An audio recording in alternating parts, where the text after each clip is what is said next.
Robin Hood by Paul Crazick, Chapter 3. The next day they journeyed quietly into Nottingham, taking only a few retainers with them.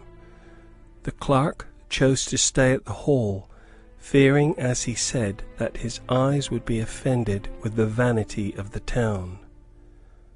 When they had come to the meadows wherein the fair was held, Robin was overcome with joy at the sight of the wonderments before him. That which pleased him was the tumbling and wrestling of a company of itinerant players, merry fellows, all in a great flutter of tinsel and noise. They were father and 3 sons, and while the old man blew vigorously upon some instrument, the 3 sons amused themselves in the crowd by cutting capers.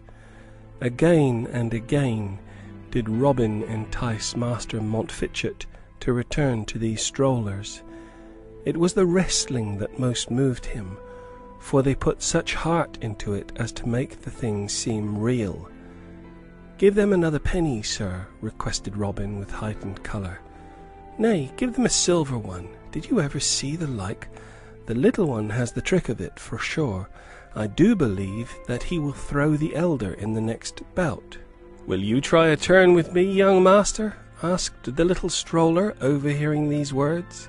"If you can stand twice to me, I'll teach you the trick and more besides." "Nay, nay," said the squire hastily. "We have no leisure for such play, Robin. Your mother is waiting for us at yonder booth. Let us go to her." Robin turned away reluctantly. "I do think I could stand twice to him. The grass is dry within the ring, sir. Do you think I should hurt my clothes?" Such pleading as this moved the capricious old master of Gamewell. Although it was scarce a proper thing for one of gentle blood to mix with these commoners, yet the squire could not forego his own appetite for sport. He turned about to the strollers. "I will give a purse of silver pennies to the one who wins the next bout," said he. "Let any and all be welcome to the ring, and the bout shall be one of 3 falls. Challenge any one in Nottingham. I dare swear some lad will be found who shall show you how to grip and throw." The father of the players struck a most pompous attitude and blew 3 piercing blasts. "Come one, come all," cried he. "Here be the 3 great wrestlers from Cumberland, where wrestling is practised by every lad and man. Here are the wrestlers who have beaten all in their own county, and who now seek to overcome other champions. Oh yea, oh yea! There is a prize of 20 silver pennies to be handed to the winner of the next bout." "Did you say 20 or 30 pennies, lording?" "Come one, come all. The lads from Cumberland challenge you."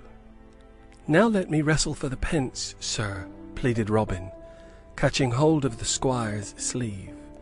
"Why should I not try to win them? They might become the foundation of that fortune which I would have for my father's sake." 20 pennies would buy him little of Broadweald, boy," laughed the squire. "Nor should a Montfichet struggle in the mob for vulgar gain. You are a Montfichet, remember it, on your mother's side. We will see how they fare, these men of Cumberland, against the lads of Nottingham and Sherwood. Here comes one in answer to the challenge." A thin, pale-faced fellow had claimed the purse while the squire had been speaking. "'Tis yours if you can take it," answered the old stroller, as he and his lads cleared the ring. A great crowd of folk gathered about, and Montfichet and Robin were in danger of being jostled into the background. "Stand here beside me, lording," commanded the stroller. "Do you keep back there, impudent dogs! This is the noble who gives the purse. There shall be no purse at all, and you harry us so sorely. Stand back, you and you!" He pushed back the mob with vigorous thrusts. "Now let the best man win." The 2 lads had stripped to their waists and were eyeing each other warily. The Nottingham youth, despite his slimness, showed clean and muscular against the swarthy, thick-set boy from Cumberland. They suddenly closed in and clutched each other, then swayed uncertainly from side to side. The crowd cheered madly. The competitors for Montfichet's purse were evenly matched in strength. It remained for one of them to throw the other by means of some trick or feint. The stroller tried a simple ruse, and nigh lost his feet in doing it. "You must show us a better attempt than that, Cumberland," called out someone. Robin, quick-eared to recognise a voice, turned his head instantly, and in time to catch a glimpse of Will o' the Green, the robber of Sherwood. Seeing Robin's gaze fixed upon him, Master Will deemed it prudent to discreetly withdraw. He nodded boldly to the lad first, however, then moved slowly away. "Hold fast to him, Nottingham, for your credit's sake," he cried, ere disappearing. Meanwhile the wrestlers tugged and strained every nerve. Great beads of perspiration stood out upon their brows. Neither made use of any of the many common tricks of wrestling. Each perceived in the other no usual foe.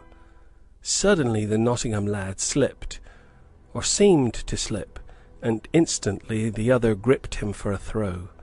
Fatal mistake! 'Twas but a ruse, and so clear a one as to end the first round. The Nottingham lad recovered adroitly, and now that the other had his arm low about the enemy's body, his equipoise was readily disturbed. The stroller felt himself swiftly thrust downward, and as they both fell together, it was he who went undermost. "A Nottingham! A Nottingham!" clamoured the crowd approvingly. They all prepared themselves for the second round.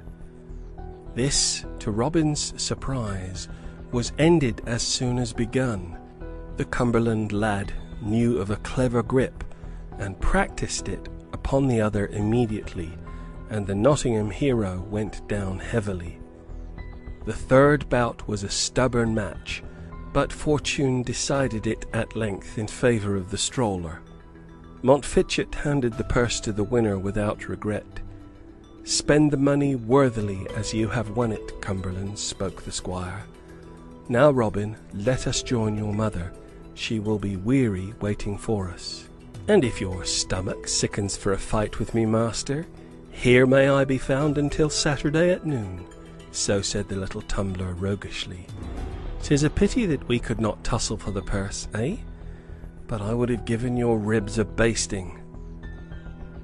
"Now, shall I twist his ears for him, squire?" said Robin.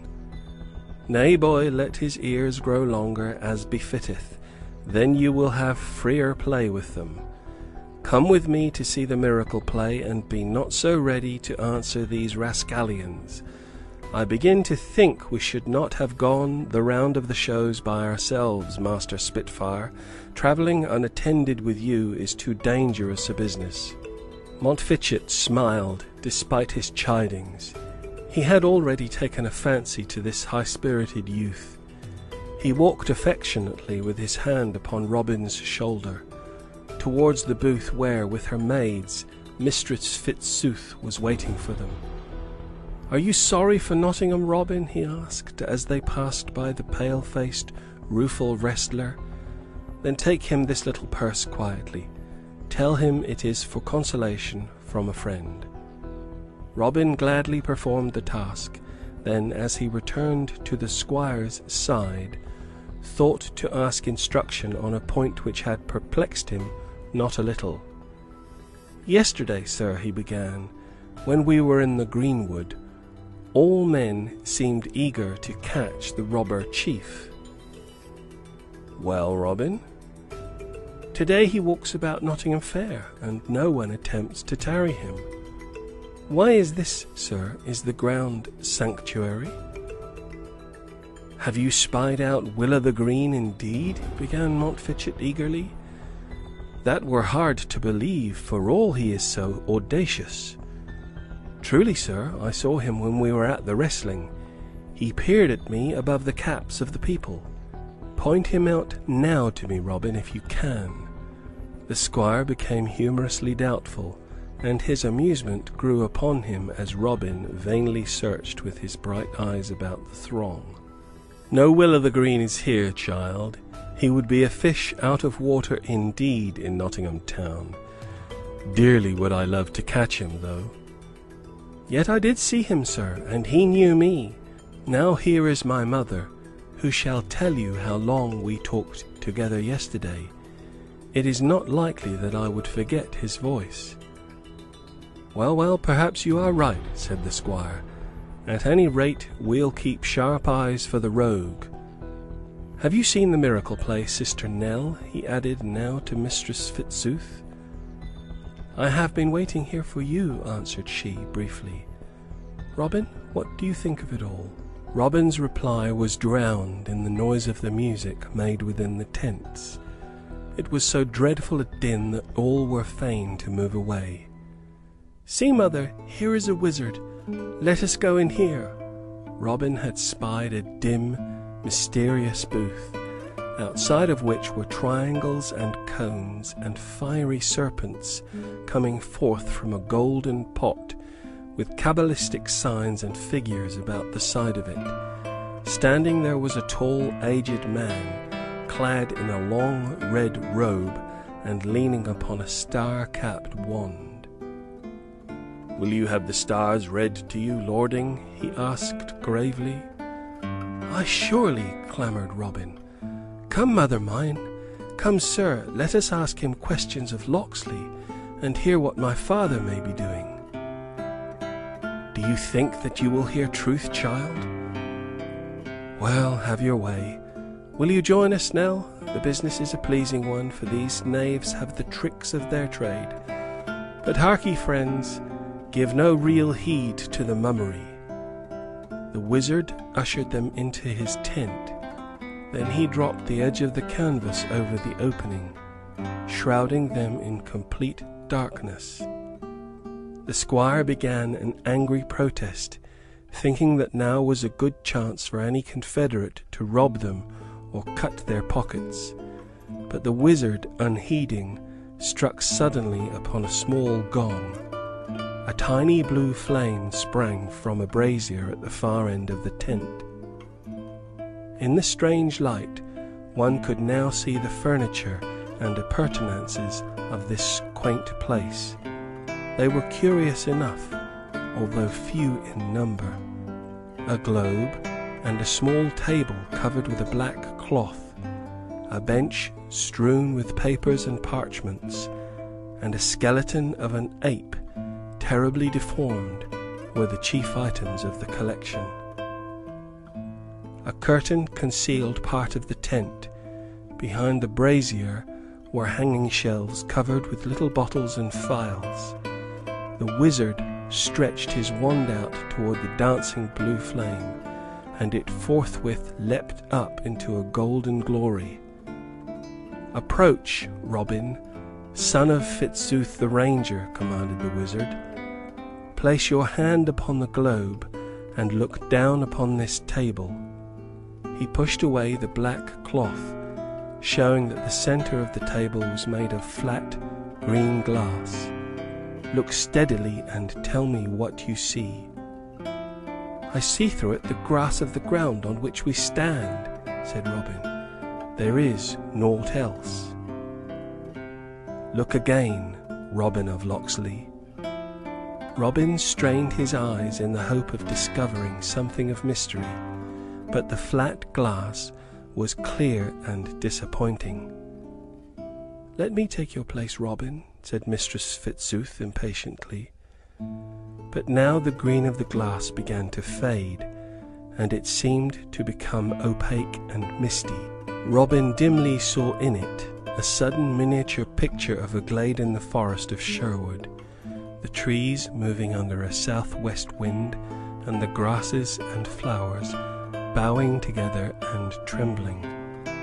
It seemed to be summer. The bracken was high and green. A man clad in doublet and hose of Lincoln green strode forward into the centre of the picture. He was a slim fellow, not over tall, with a likeable face, bearded and bronzed, and a forester too, if one might judge by the longbow which he carried.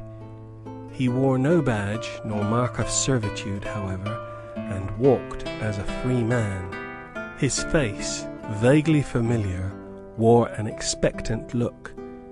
He turned his glances right and left. A low call sounded from the bushes on his left. Robin could hear it as a sound afar off. The man cautiously moved towards the verge of the glade, and as he did so there came a shower of light laughter from the undergrowth. Pushing aside the bracken came forth two arms. A merry face appeared, then quick as a flash up stood a page, gaily clad with black curly hair and strange eyes. The man opened his arms to the lad, and then Robin saw that 'twas no boy at all. It was a maid joyous with life, playing such a prank as this, that she might bring herself to her true love's side. Robin watched them delightedly. In some way he knew that in this mirrored picture he was concerned to a curious degree, and when a cold cloud passing above the glade took the sun and the light from it, Robin felt an intense anxiety. "Can you see aught now, Robin of the woods?" murmured the soft voice of the wizard. And Robin would have asked him who was the man if his tongue had been at command. His eyes took all the strength of his brain. They waited furiously for the cloud to pass. When all had become clear again, the man was alone. His face was sorrowful, ill, and old. He was fitting an arrow to his bow, and his hand trembled as his fingers drew the string. He drew it slowly, almost wearily, yet with a practised gesture. Robin, watching him, saw the arrow leap forth from the picture. "He is dying, and shoots his last arrow. Is it not so?" he uttered thickly, striving to understand. While he spoke, the vision faded and was gone. End of chapter 3.